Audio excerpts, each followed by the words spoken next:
আলু ঝিঙে বড়ি দিয়ে তরকারি করার জন্য বড়িগুলোকে লাল লাল করে ভেজে নিতে হবে। তারপর কড়াইয়ের মধ্যে একটু নুন ছিটিয়ে দিয়ে তাতে শুকনো লঙ্কা কালো জিরে ফোড়ন দিয়ে তাতে আগের থেকে লম্বা করে কেটে রাখা আলু দিয়ে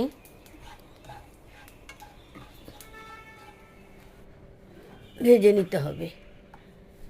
ভাজা হয়ে গেলে তার মধ্যে টমেটো কুচি দিয়ে আরও খানিকক্ষণ নাড়িয়ে ভালো করে ভাজতে হবে।